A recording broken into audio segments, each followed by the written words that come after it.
amours, bienvenue sur ma chaîne YouTube. Vous êtes ici sur ma toute première vidéo YouTube. Je suis de base sur Instagram, je fais des photos et voilà. Mais pas de vidéo. Aujourd'hui, on est ici pour une vidéo capillaire, comme vous l'aurez compris par rapport au titre. Je vais vous montrer la transition entre les locks et ce magnifique chignon. Ce magnifique chou plutôt. Et voilà, j'espère que ça vous plaira. On se retrouve pour la suite de la vidéo.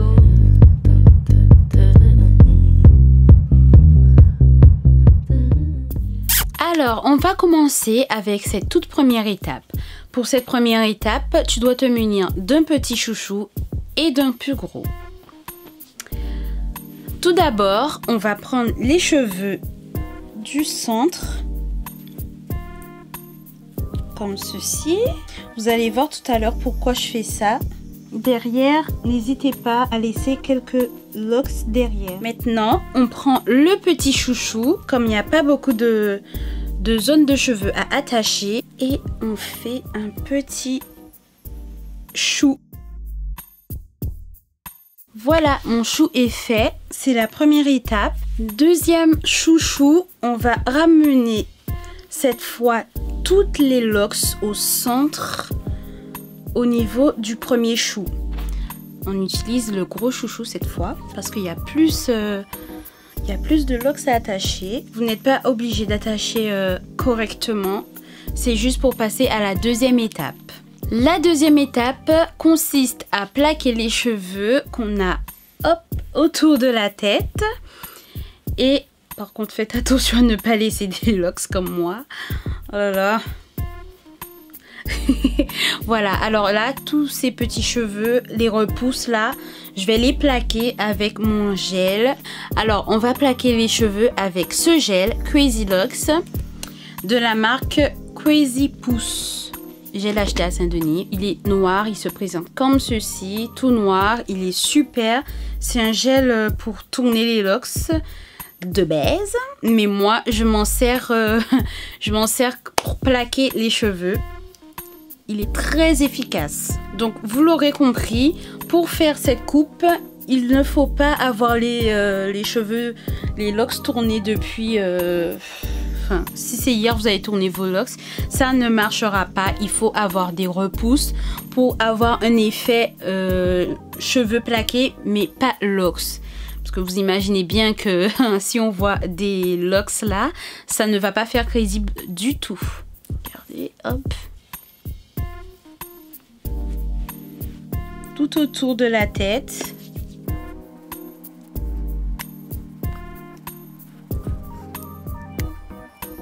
Alors là, j'ai zoomé pour pouvoir vous montrer un petit peu mieux.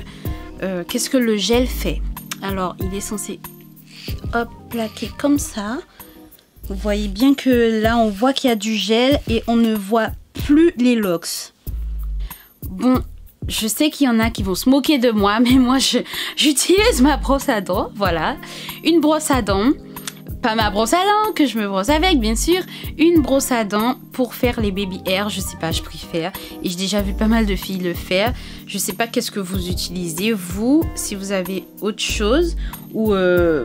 j'ai autre chose, hein, mais je préfère utiliser ma brosse à dents. Voilà, c'est ça, c'est ça. Ah, c'est bon, c'était là. Alors, j'utilise aussi un petit peigne avec des petites dents. Avant, je le faisais pas. Mais je n'oublie pas ma belle vieille brosse à dents. Toujours avec moi. Vous n'êtes pas obligé de l'étaler totalement parce que avec la brosse, on va venir l'étaler. C'est ça le but. De toute manière, je pense que tout le monde sait faire les baby hair. Les filles, je suis sûre que vous savez faire vos baby hair. Mais bon, je vous montre quand même. Munie de ma brosse. Je fais la forme que je veux. Hop. Je vais faire un côté avec la brosse et un côté avec le peigne. Comme ça, vous allez voir ce que ça donne.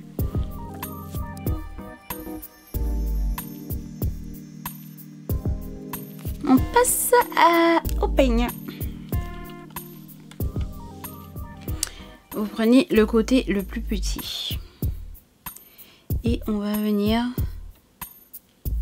hop,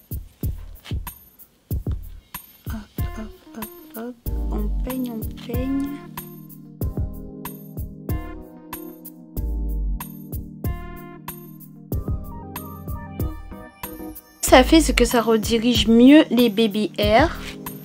Ça, c'est sûr. Voilà. Et c'est sûr que par contre avec la brosse ça se lève plus rapidement. C'est vrai. Voilà, maintenant que mes baby hairs sont faits, on va passer à la troisième étape. On va retirer le gros chou. On va arranger à nouveau bien sans retirer le gel. S'il faut en remettre, n'hésitez pas à en remettre, surtout au niveau de la section là où on va attacher avec le chouchou.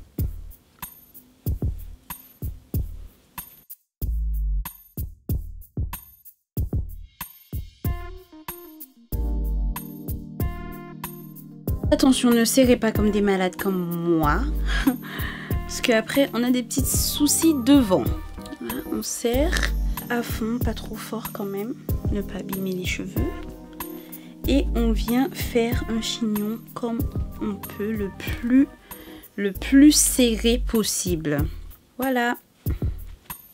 Le chignon est fait, mais ce n'est pas fini parce que maintenant, faut, vous le pensez bien, arranger tout ça.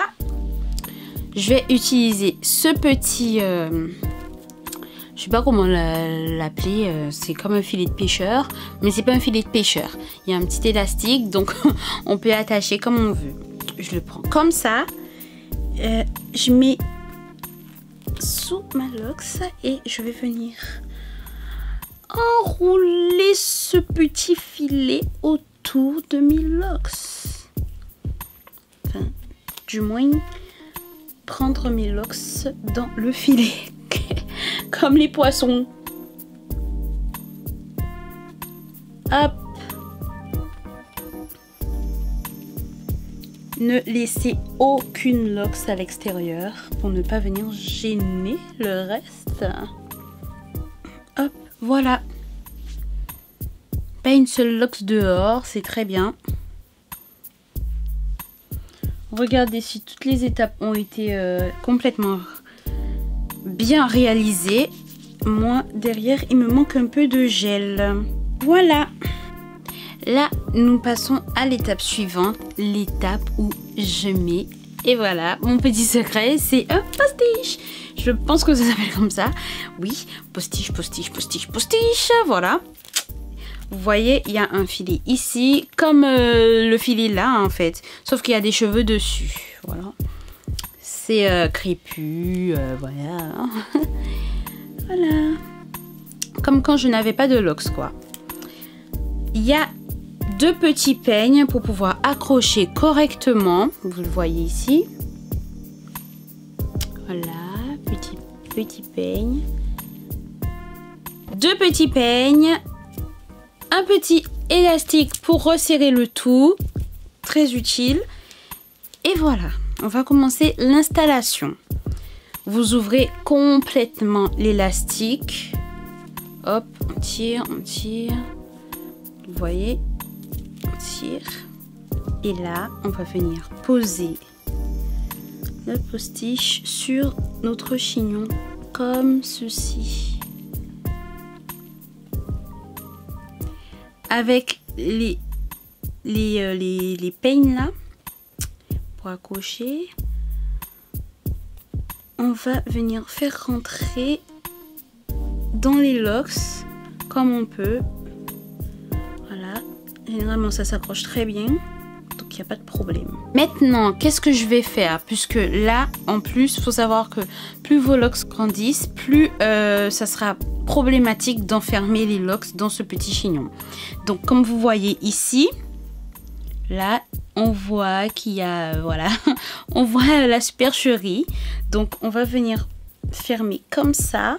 On va prendre une petite épingle, voilà, et on va venir, hop, fermer le tout. Vous faites comme vous pouvez. Moi, voilà, voilà. La grotte, elle est fermée. Là, oh, parfait. Hey Pareil derrière, parce que vous imaginez bien que derrière, il y a...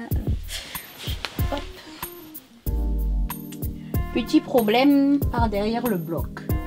Ici. Voilà, donc vous allez ramener ça vers le bas. Hop. Petite épingle par-ci, petite épingle par-là. Et le tour est joué. Pour finir, que va-t-on faire de ce petit élastique juste ici? Alors, on va tout d'abord venir le serrer. Hop. On serre, on serre, on serre. On n'hésite pas, on serre. Voilà. On relâche le petit fermoir qui permet de serrer. Et on va venir enrouler le petit élastique autour des cheveux. Ça va permettre de sécuriser la coupe. Vous prenez une petite épingle et vous le fixez, pour celles qui ont besoin, vous fixez avec une épingle dans les cheveux. Comme ça, il n'y a pas de risque que ça sorte ou autre. Et voilà, ma coupe est terminée. C'était assez simple à faire.